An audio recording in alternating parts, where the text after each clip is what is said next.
Hello folks, this is Steve A. I'm outside. This is improvised as best I can. Creepy old me. Now, yesterday I received this. You know who it is. I want to show you what I got. I haven't done one of these in a long time. Pardon the poor setup. This is the best I can do.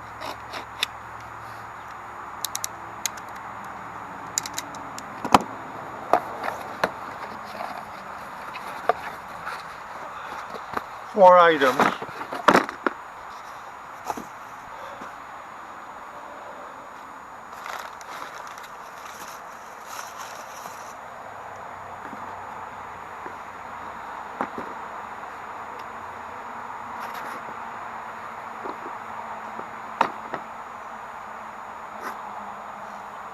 Now, I recently published a video in which I was relying on the results of a set of video cam comparisons on something called, a channel called, I believe, The Farm Project. His number one pick was this model dashcam by VIAFO. I'm not promoting anything, I'm not regulating, I'm just telling you what I bought.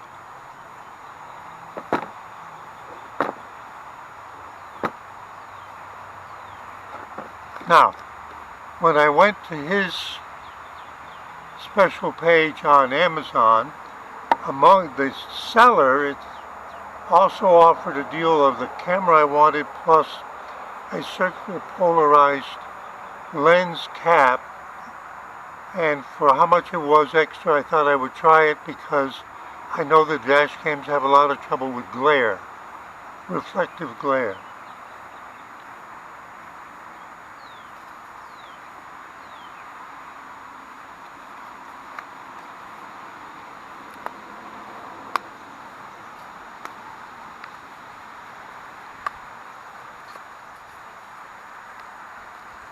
See, it snaps over the lens part on the camera.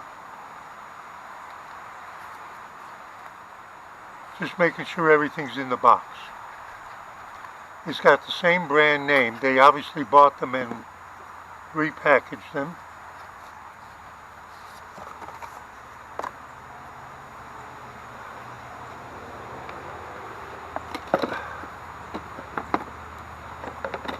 For what it's worth, I'm not going to go down inside. Well,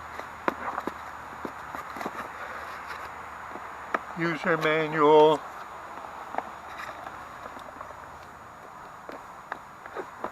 There's more stuff down in here, but there's a thing for getting under your trim. They have a charger cable. They have a data cable.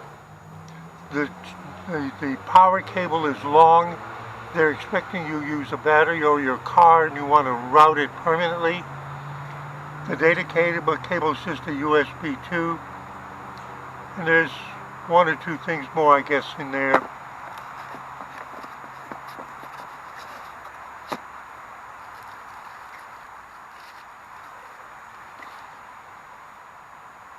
I'm not going to be using the GPS module. See, the circular polarized thing would fit right over this. See how small that unit is? And this is what you can see from inside the car. And I'm going to have to see how this gets mounted. This is not the usual kind of camera that I'm used to using in my cars, so this will be, pardon me for shaking it around in front of you, out of focus.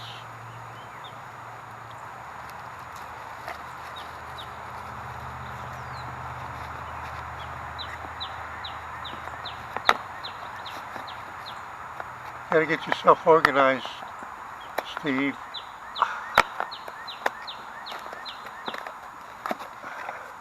Pay attention to what's going on, Steve.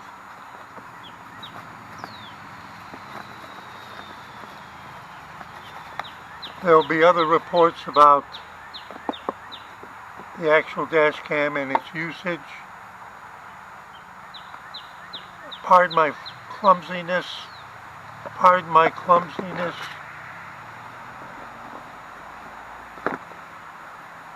This is just creeping me with a bad back. I've been walking a lot today. I made some time lapse again, but that's a separate project. Should have put those things back in the box too. Okay. I'm interested in getting back to working with Wireshark. Wireshark is a utility, open source utility, that with a connector module on your computer, you can listen to cell phone traffic or Ethernet traffic at the packet level. I'm not going to explain that. When I was working for the big internationally known, internationally operating IT company, I used to solve problems by getting the customer to record all of the packet traffic happening between their users and the servers, and then I would find the ones that were going right, and I would identify users who were having trouble, and I would compare what the computers were actually saying in those two different cases.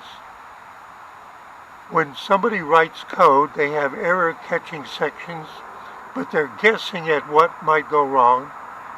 My approach was get the real-time traffic and see what the computers are actually saying and doing, as opposed to what you thought they should be doing. And then you know exactly what's going wrong, and when you know that, you usually know exactly who has to fix it, and when they see exactly what's going wrong, they usually know how to fix their code. That was my approach. The software that I wrote as tools ended up being a finished product that was taken like 2 levels further, automated, to sell to customers. I must have solved some important sticky problems that couldn't be fixed or resolved any other way. What's really happening is always the most critical first step analysis. Why did I say that? Well, I saw a YouTube video, and I've subscribed to the channel, and the guy recommended this particular,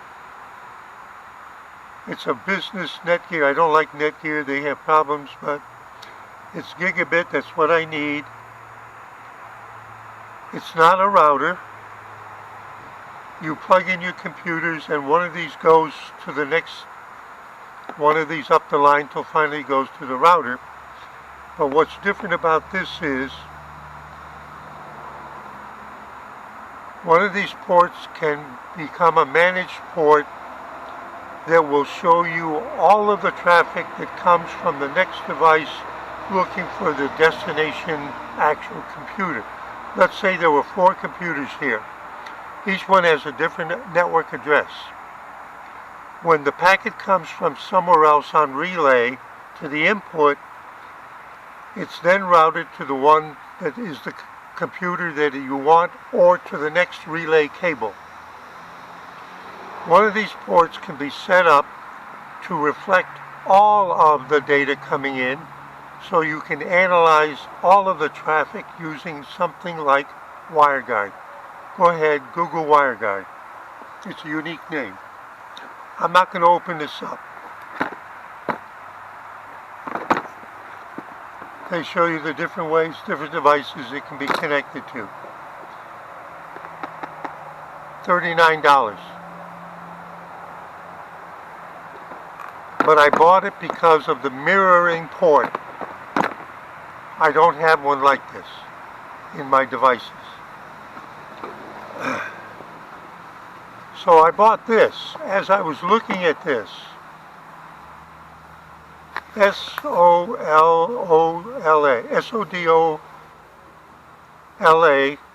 as I was looking at what Amazon was presenting to me, oh, look at how they're all doing the same thing.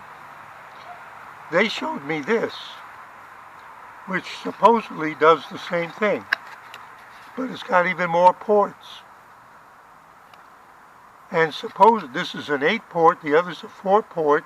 This is Gigabit Web Managed Switch. And it also can be, among other things, set up just like this one. It was something like $13. And I went, how could they be selling me something like this for 1/3 the price in this day and age? So I decided to buy it and find out. So in a sense, it's a duplicate of what this is. I have no idea who they are. I don't even know if it works, and it was 1/3 the price.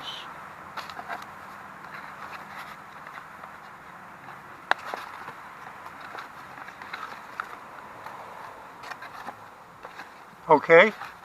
So that gives you a little insight to the way I do things. They don't even bother to put it on the cellophane on it. They just throw the stuff in a box. And that's it. And let's see if it says where it's made. Oh, of course, made in China. I think this is made in Taiwan. Thailand. This was made in Thailand. But I believe Netgear is actually a Taiwan company, not mainline. This is mainline, so we'll see how this works. That's it. I'm enjoying the sun, getting my first beginning of a sunburn. Thank you to the driver who came just as it was starting to rain, and instead of putting it out there by the door, he put it in the carport. I gave him a big thumbs up on the report. I was inside working and I had the window open and I heard the door slam, and I was pretty sure that that was the prime truck, and he was already up at the next neighbor by the time I got to my door. And I looked there and there was nothing, and then I looked there and there was the package, and I was happy. Steve A. and good service. Steve AB4L. Package opening from Amazon. I'm explaining why I bought each of these different items. I'm not promoting anything. There will be follow-on reports about these two different kinds of topics. Steve AB4L, just out here in the sun on a beautiful Sunday afternoon before the next big rainstorm comes through, saying see you in 73.